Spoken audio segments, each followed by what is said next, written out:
नमस्कार दोस्तों, उत्कर्ष ऐप के अंदर आप सबका बहुत बहुत स्वागत और अभिनंदन है। आज हम लोग बात करेंगे आप लोगों की जो वैकेंसी आई हैं एसएसजीडी और एमटीएस की बात करते हैं। तो एसएसजीडी की बहुत बड़ी वैकेंसी है और इस बड़ी वैकेंसी के अंदर मैथ और रीजनिंग का बहुत बड़ा रोल होता है। तो मैथ और रीजनिंग के अंदर मैं आप लोगों के साथ में मैथ्स वाला टॉपिक डिस्कस करूँगा भाई। सबसे पहले आज हम लोग मैथ्स का सिलेबस देख लेते हैं। ठीक है, मैथ्स का सिलेबस भी देख लेते हैं और सिलेबस के साथ साथ में हम एक पहला टॉपिक स्टार्ट भी करेंगे आज। तो सबसे पहले मैथ्स के जो 25 क्वेश्चंस आते हैं, ठीक है, 25 मैथ्स के और 25 रीजनिंग के, तो बहुत बड़ा रोल है। मैथ और रीजनिंग के बलबूते पर एसएसजीडी के अंदर सिलेक्शंस का क्राइटेरिया तय किया जाता है। तो मैथ्स के अंदर जो सिलेबस में आप लोगों के दे रखा है, सबसे पहला जो यूनिट है वो आपके दे रखा है सर नंबर सिस्टम। ठीक है, सबसे पहला कौन सा टॉपिक दे रखा है? नंबर सिस्टम टॉपिक दे रखा है। ठीक है, नंबर सिस्टम, संख्या पद्धति। अब इस संख्या पद्धति के अंदर सभी टाइप के हम लोग क्वेश्चंस देखेंगे भाई।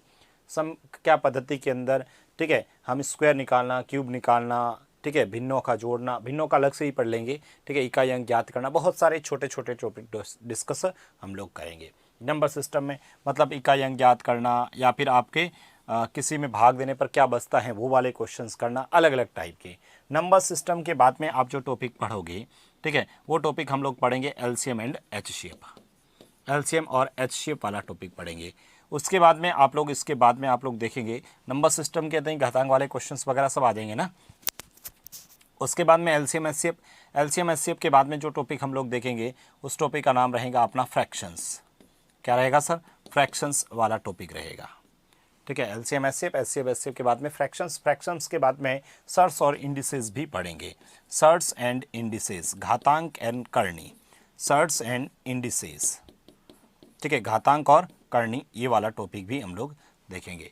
सबसे पहले नंबर सिस्टम, संख्या पद्धति, LCM HCF, fractions, shirts and indices, घातांक और करनी वाला टॉपिक, ये टॉपिक रहेगा। उसके बाद में हम लोग अर्थमेटिक में और जाएंगे। तो अर्थमेटिक में उसके बाद में आप लोग रेशियो वाला टॉपिक पढ़ना। ठीक है, रेशियो एंड प्रोपोर्शनल, अनुपात अच्छा मतलब इसमें मैं आप शॉर्ट में लिखूं तो रेशियो वाले क्वेश्चंस हो गए, इसी के अंदर आपके एज वाले क्वेश्चंस हो गए, इसी के अंदर आप लोगों के मिक्सचर वाले क्वेश्चंस हो गए। ठीक है, रेशियो, एज और मिक्सचर वाले क्वेश्चंस इसमें शामिल होते हैं। देन आप लोग जो टॉपिक बात करते हैं आप लोग 6 नंबर टॉपिक की, रेशियो, एज, मिक्सर, इसके बाद में आप लोग परसेंटेज के बारे में आप लोग देखेंगे भाई। ठीक है, कौन सा टॉपिक देखेंगे सर? परसेंटेज वाला टॉपिक। ठीक है, परसेंटेज वाला टॉपिक। उसके बाद में 7 नंबर आप लोग देखेंगे। तो परसेंटेज के बाद में आप लोग देखना प्रॉफिट लॉस वाला। ठीक है, क्या लोग हम देखेंगे? प्रॉफिट लॉस वाला देखेंगे, लाभ हानि। ठीक है, प्रॉफिट लॉस के साथ साथ में सर डिस्काउंट वाला शामिल हो जाएगा, तो डिस्काउंट वाला भी हम लोग देखेंगे। ठीक है, डिस्काउंट वाला हम लोग देखेंगे। देन आप लोग जो टॉपिक बात करेंगे, ठीक है, प्रॉफिट लॉस और डिस्काउंट, डिस्काउंट के बाद में आप लोग देखेंगे तो हम लोग लेंगे एसआई एंड सीआई। ठीक है, एसआई एंड सीआई वाला टॉपिक देखेंगे। उसके बाद में 7 नंबर, 8 नंबर टॉपिक, 9 नंबर में पढ़ेंगे हम लोग एवरेज वाला टॉपिक। ठीक है, एवरेज वाला टॉपिक पढ़ेंगे। उसके बाद में आप लोग देखेंगे तो एवरेज के बाद में हम लोग सर समय, कार्य, मजदूरी पढ़ेंगे। Time, work and wages, time, work and wages, समय, कार्य और मजदूरी। देन आप लोग पढ़ेंगे, वो पढ़ेंगे टाइम, डिस्टेंस और स्पीड। टाइम, डिस्टेंस और speed, time, distance and speed, time, distance and speed, ये भी टॉपिक हम लोग बात करेंगे। फिर इसके बाद में जो टॉपिक लिख रहा हूँ वो लिख रहा हूँ मैं मेंसुरेशंस वाला टॉपिक। आपके मेंसुरेशंस भी कोर्स में है, क्षेत्रमिति वाला ना, क्षेत्रमिति। और अंतिम जो टॉपिक हैं वो हम बात करेंगे सर ग्राफ वाले क्वेश्चंस। ठीक है, कौन सा टॉपिक पढ़ेंगे भाई? ग्राफ वाले क्वेश्चंस। आप लोग इसको जब देखेंगे तो ये आप लोगों का सिलेबस रहेगा। और इस सिलेबस के अंदर पहले सबसे पहले नंबर सिस्टम। अब सर नंबर सिस्टम में क्या होता है, नंबर्स वगैरह क्या होता है वो देखेंगे। ठीक है, बेसिक जो फॉर्मूले होते हैं वो देखेंगे, भाजकता के नियम क्या है वो देखेंगे, इकाई अंक कैसे ज्ञात करते हैं वो देखेंगे भाई, मतलब किसी में भाग देने पर क्या शेषफल बचता है वो वाले क्वेश्चंस देखेंगे। मतलब छोटे छोटे जो भी कंसेप्ट है वो सब के सब हम नंबर सिस्टम में देखेंगे। एलसीएम एचसीएफ में एलसीएम और एचसीएफ से रिलेटेड कैसे एलसीएम निकालते हैं, कैसे लैंग्वेज वाले क्वेश्चंस होते हैं, भिन्न के अंदर भिन्नों का जोड़ना है, ठीक है, भिन्नों से रिलेटेड लैंग्वेज वाले क्वेश्चंस है। इसी भिन्न के अंदर बोर्ड मास वाले जो क्वेश्चंस होते हैं वो भी हम लोग देखेंगे, ठीक है। उसके बाद सट्स एंड इंडिसेस में घातांक और करनी से घातांक से रिलेटेड क्या क्या नियम होते हैं वो देखेंगे। रेशियो के अंदर जैसे सिक्कों वाले क्वेश्चंस होते हैं, पैसों वाले होते हैं, एज वाले, आयु वाले, मिक्सचर में दूध और पानी का मिश्रण वाले, परसेंटेज के बाद में प्रॉफिट लॉस डिस्काउंट, SICA में साधारण ब्याज, चक्रवृद्धि ब्याज, किस्तें वगैरह सब आएंगे। Average time work and wages के अंदर, समय कार्य मजदूरी के अंदर आप लोगों को मिश्र अनुपात वाले भी क्वेश्चंस पूछे जाएंगे, वो भी पढ़ेंगे। पाइप टंकी वाले क्वेश्चंस होते हैं वो भी इसमें आएंगे। समय कार्य मजदूरी, टाइम वर्क एंड वेजेस, इसी के अंदर मतलब पाइप टैंक वाले क्वेश्चंस हो गए, पाइप वाले क्वेश्चंस हो गए, पाइप टैंकी वाले क्वेश्चंस हो गए, ठीक है। इसी के अंदर MDH वाले क्वेश्चंस हो गए, ये सब इसमें शामिल हो जाएगा, ठीक है। पाइप टंकी वाले, MDH वाले क्वेश्चंस वगैरह इसमें आते हैं। उसके बाद में time distance speed, sign distance speed के अंदर रेलगाड़ी वाले क्वेश्चंस, बोट स्टीम वाले क्वेश्चंस भी आ गए। मेंसुरेशंस के अंदर, क्षेत्रमिति के अंदर इसमें 2 डायमेंशंस और 3 डायमेंशंस दोनों देखेंगे भाई, 2D भी देखेंगे एंड 3D भी देखेंगे, 2 डायमेंशंस और 3 डायमेंशन, और लास्ट में ग्राफ वाले क्वेश्चंस पूछे जाते हैं। तो ये आप लोगों का एक छोटा सा सिलेबस है। सिलेबस में टोटल 25 क्वेश्चंस आप लोगों के आते हैं, ये भी आप लोगों को पता है।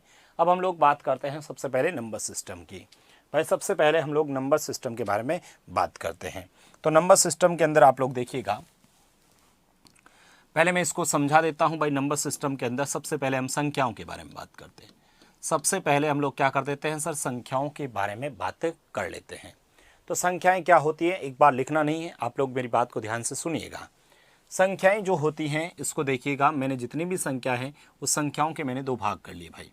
इस संख्याओं के मैंने 2 भाग कर लिए, एक का नाम दे दिया मैंने वास्तविक, ठीक है। संख्याओं के मैंने एक का नाम दे दिया वास्तविक और दूसरी का नाम मैंने दे दिया काल्पनिक, ठीक है। संख्याओं के नाम दे दिया मैंने वास्तविक और काल्पनिक संख्याएं हो गई, वास्तविक और काल्पनिक, मतलब एक तो रियल और इमेजिनरी। हम लोग काल्पनिक संख्या क्या होते हैं मैं लिखवा दूंगा, एक बार आप सुनते जाना, अभी आप लोग लिखना मत है ना, पहले सुनना। वास्तविक और काल्पनिक, काल्पनिक के अंदर क्या होता है सर, माइनस वाली जो संख्या होती है रूट के अंदर, जैसे रूट के अंदर माइनस का जो भी लिखा मैंने, जैसे यहाँ पर आपको समझाने के लिए √4 का मान तो कितना होता है सर, 2 होता है, ठीक है। लेकिन -√4 की वैल्यू निकालेंगे तो माइनस का 2 होगा, ठीक है।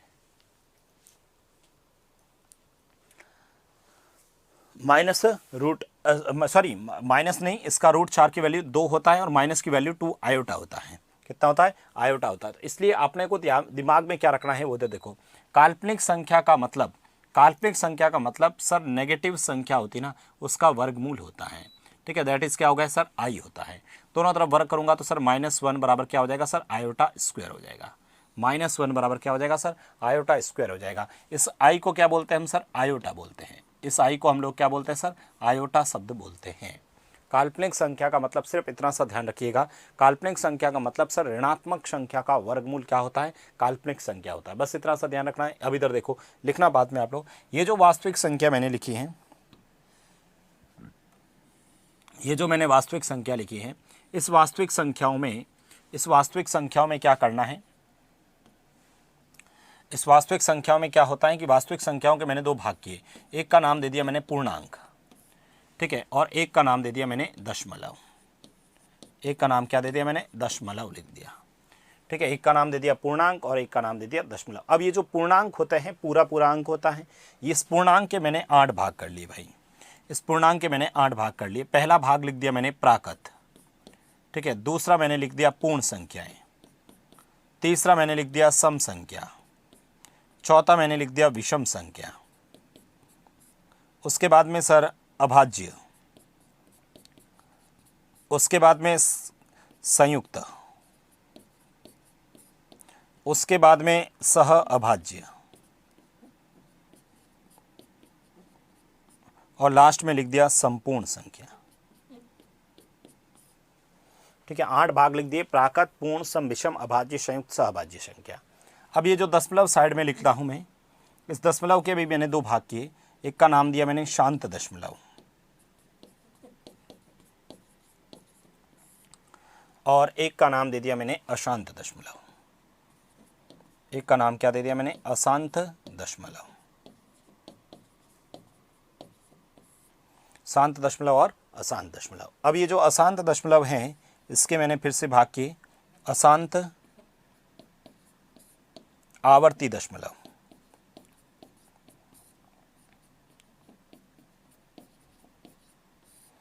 और इधर मैंने जो नाम लिखा है वो हो गया अशांत अनावर्ती दशमलव।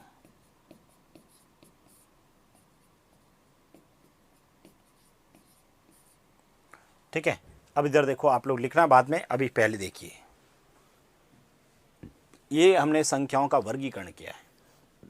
सबसे पहले हम संख्याएं पढ़ेंगे, तो संख्याओं में इसमें वर्गीकरण पता होना चाहिए। तो सबसे पहले तो आप लोग लिखे मेरे साथ में, अभी संख्याएं इंग्लिश में भी लिख लेता हूं, नंबर्स, इंग्लिश में बोलते हैं नंबर्स। वास्तविक को हम लोग रियल बोलते हैं, और काल्पनिक को सर हम लोग इमेजिनरी बोलते हैं। ठीक है, इधर हम लोगों ने पूर्णांक को इंटीजर बोलते हैं, लिख दीजिए मेरे साथ में, इंटीजर। और दशमलव जो होता है उसको हम लोग डेसिमल बोलते हैं।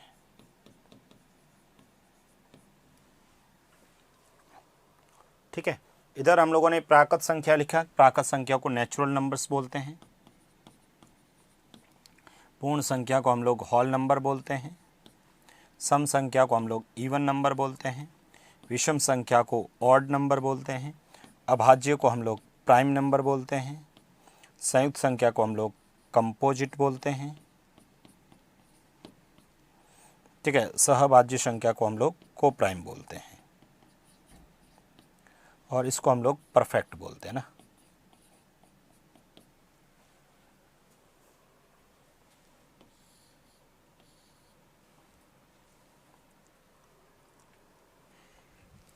लिख दिया। इधर दशमलव में जो लिखा है आप लोगों ने, शांत दशमलव, इसको हम लोग टर्मिनेट डेसिमल बोलते हैं। ठीक है, टर्मिनेट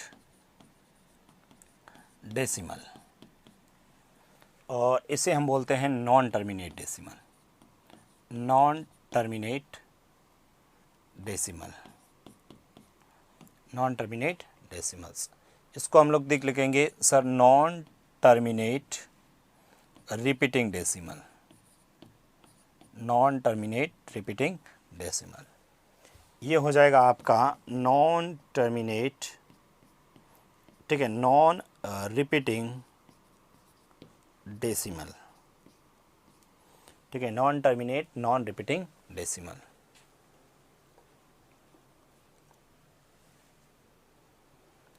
लिख दिया आप सभी ने। ठीक है, तो ये नंबर्स ऑफ जो क्लासिफिकेशंस था उसके बारे में हम लोगों ने देखा।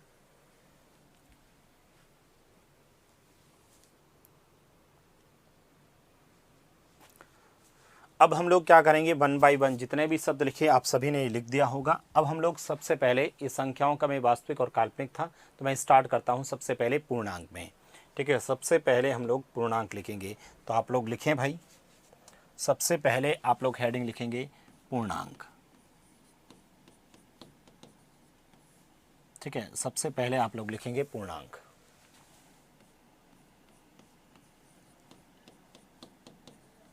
पूर्णांक जिसे आप लोग इंटीजर बोलते हैं।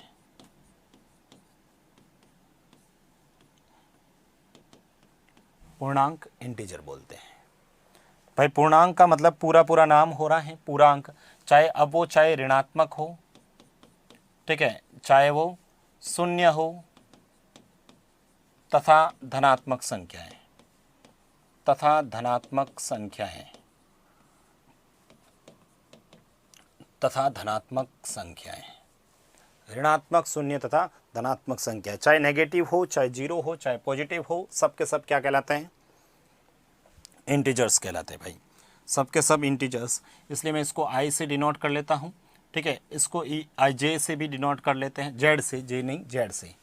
ठीक है, इसको जेड से भी डिनोट करते हैं, आई या इंटीजर के हिसाब से मैंने आई से डिनोट कर लिया। आपसे कोई नहीं पूछेगा भाई इसको किससे डिनोट करते हैं, बस थोड़ा सा पता होना चाहिए। सर इसके अंदर आपके जैसे -3 है, -2 है, -1 है, 0, 1, 2, 3, ऐसे करते करते अनंत तक हो गया भाई। पूर्णांक के अंदर सर माइनस की संख्या हो, चाहे प्लस की संख्या हो, चाहे जीरो हो, सब के सब क्या कहलाते हैं सर, इंटीजर्स कहलाते हैं। सब के सब क्या कहलाता है, इंटीजर्स। अब इसी के अंदर आप लोगों को एक नंबर ये भी ध्यान रख लेना, एक नंबर ये ध्यान रख लेना, प्राकृत संख्याएं भाई, टोटल 8 भाग किए थे ना इसके। ठीक है, प्राकृत संख्याएं, प्राकृत संख्याएं जिसे आप लोग बोलते हैं नेचुरल नंबर्स, ठीक है, नेचुरल नंबर्स, प्राकृत संख्याएं नेचुरल नंबर्स। भाई प्राकृत संख्याएं नेचुरल नंबर्स क्या होती हैं सर? जो एक से प्रारंभ हो। भाई जो एक से स्टार्ट होती हैं, जो एक से प्रारंभ हो, उन्हें हम लोग क्या बोलते हैं? प्राकृत संख्याएं बोलते हैं।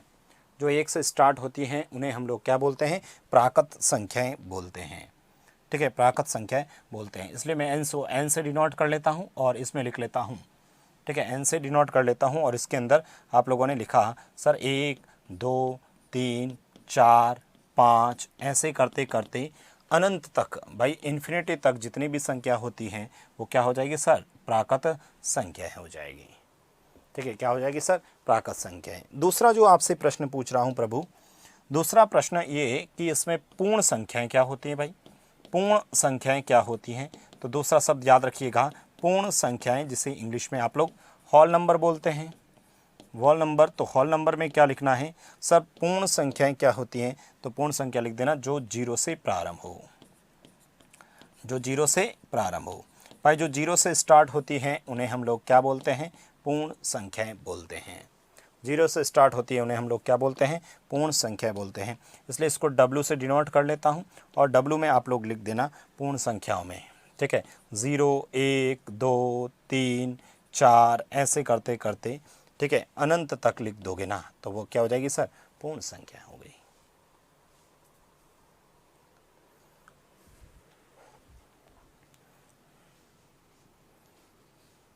ये सभी ने लिखा।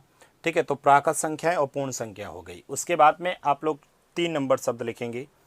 ठीक है, 3 नंबर जो शब्द हैं वो क्या हो जाएगा सर? 3 नंबर सम संख्याएं। 3 नंबर लिखना सम संख्याएं, सम संख्याएं, जिसे बोलते हैं आप लोग इवन नंबर। सम संख्याएं जिसे आप लोग इवन नंबर बोलते हैं। ठीक है, सम संख्या जिसे इवन नंबर बोलते हैं। अब जब सम संख्या इवन नंबर की बात आप लोग करते हैं तो इसका मतलब क्या हो गया सर? जिसमें 2 का भाग जाए। भाई सम का मतलब क्या होना चाहिए? जिसमें 2 का भाग जाए, जिसमें 2 का भाग जाए। भाई जिसमें 2 का भाग जाता है उसे हम लोग क्या बोलते हैं सर? इवन नंबर बोलते हैं, उसे हम लोग इवन नंबर बोलते हैं। 4 नंबर लिखा आपने विषम संख्याएं। 4 नंबर लिखना विषम संख्याएं, ऑड नंबर।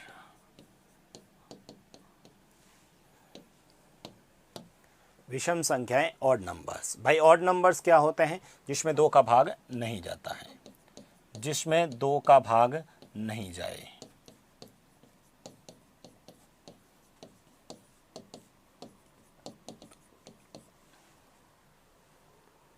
तो वैसे सभी को पता है सम का मतलब 2 का भाग जाना चाहिए, विषम का 2 का, इसमें बाकी कोई क्वेश्चंस बनते ही नहीं है। ठीक है, वैसे ये सभी प्राकृत संख्या स्टार्ट होती है ना, मतलब 1 से स्टार्ट होती है ना, वही सम और विषम होता है। माइनस में और 0 में वगैरह सम विषम नहीं होता है, 0 वगैरह सम विषम नहीं होता है, अपने को ध्यान में रखना। हालांकि ऐसा कभी क्वेश्चन आता भी नहीं है।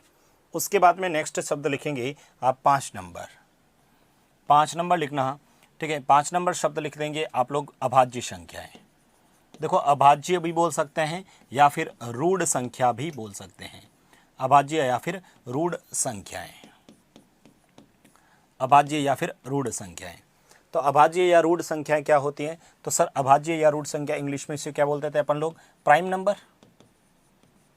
अभाज्य या फिर रूढ़ संख्याएं जिसे प्राइम नंबर बोलते हैं। प्राइम नंबर में लिख देना ऐसी संख्या, ऐसी संख्या, ऐसी संख्या जिसमें, ऐसी संख्या जिसमें एक तथा, ऐसी संख्या जिसमें एक तथा स्वयं के अलावा, स्वयं के अलावा अन्य किसी भी संख्या का भाग नहीं जाए, अन्य किसी भी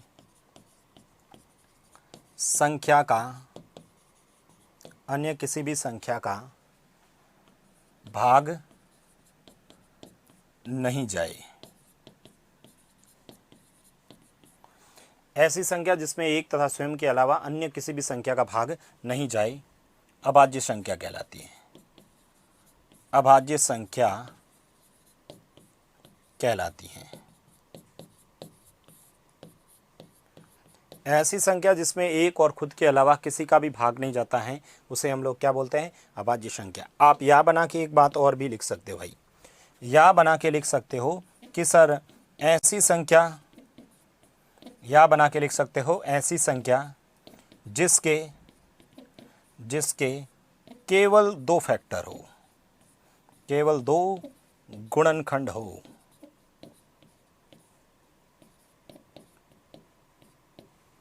ऐसी संख्या जिसके केवल और केवल कितने फैक्टर होने चाहिए, 2 होने चाहिए।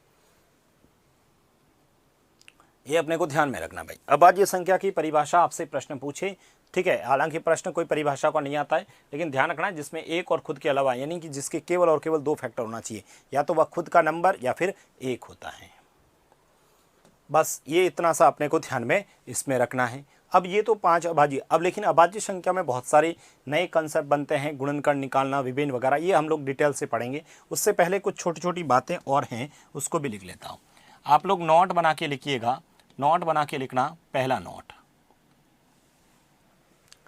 नोट बना के आप लोग लिखिएगा इसमें कि सर 1 से ऐसे लिखना। सबसे पहले अपन 1 से बात करते हैं, तो लिखना ना 1 जो है वह न तो अभाज्य संख्या है, 1 न तो अभाज्य संख्या है और नहीं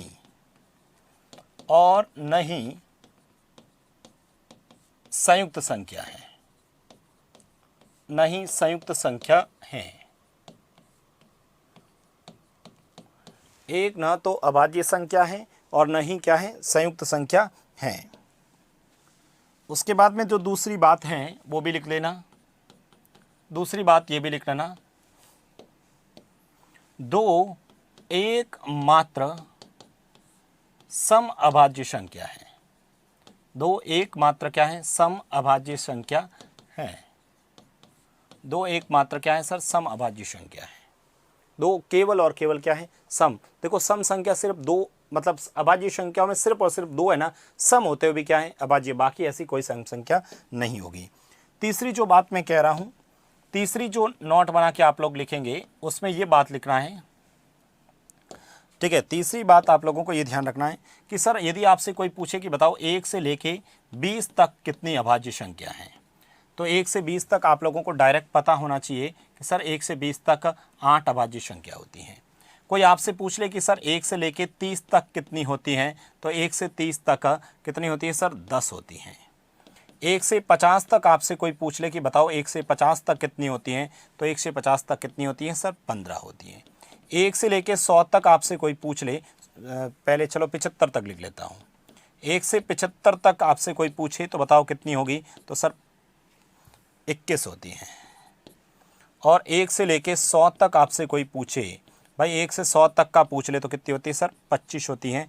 ये हमें डायरेक्ट याद भी होना चाहिए भाई। 1 से 20 तक आप लोगों को याद होना चाहिए। 1 से 30 तक कितनी होती हैं, ये भी याद होना चाहिए भाई। 1 से 20 तक 8 होती है, 1 से 30 तक 10 होती है, 1 से 50 तक 15 होती है, 1 से 75 तक 21 और 1 से 100 तक 25 होती हैं। चलो कौन कौन सी होती हैं ये भी लिख लेते हैं हम लोग।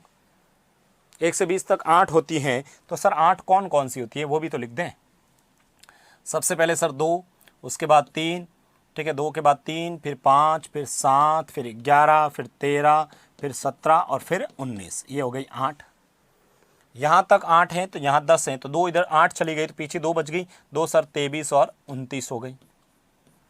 उसके बाद सर 15 हैं तो 15 में देखें तो 10 इधर हो गई तो 31 हो गई, 32, 33, 34, 35, 36, 37, 41, 43 और 47, ये हो गई।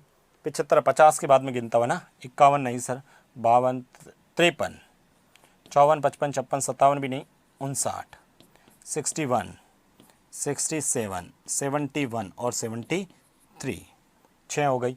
यहाँ पर 4 देखनी ना, 75 के बाद 76, 79, 83, 89 और 97।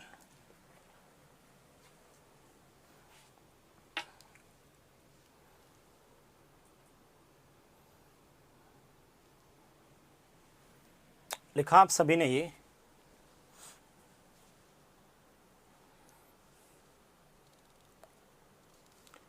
ठीक है। तो ये थोड़ा सा बेसिक कंसेप्ट आप लोगों को पता होना चाहिए भाई। यहाँ से बेसिक सिंपल सा प्रश्न आपसे पूछा जा सकता है, तो ये थोड़ा सा बेसिक आप लोगों को पता होना चाहिए। ठीक है, तो आज की क्लास को हम लोगों ने स्टार्ट किया था और उसमें संख्याओं का वर्गीकरण देखा था। बस मैंने आपसे सिलेबस बताया है और कुछ बेसिक चीज़ें भी बताई। कल यहीं से हम लोग स्टार्ट करेंगे। ठीक है, कल हम लोगों ने ये लिखा जो यहीं से स्टार्ट करेंगे और अभाज्य संख्याओं में और क्वेश्चंस कैसे पूछते हैं, फैक्टर वगैरह, उसके बारे में बात करेंगे। Thank you so much.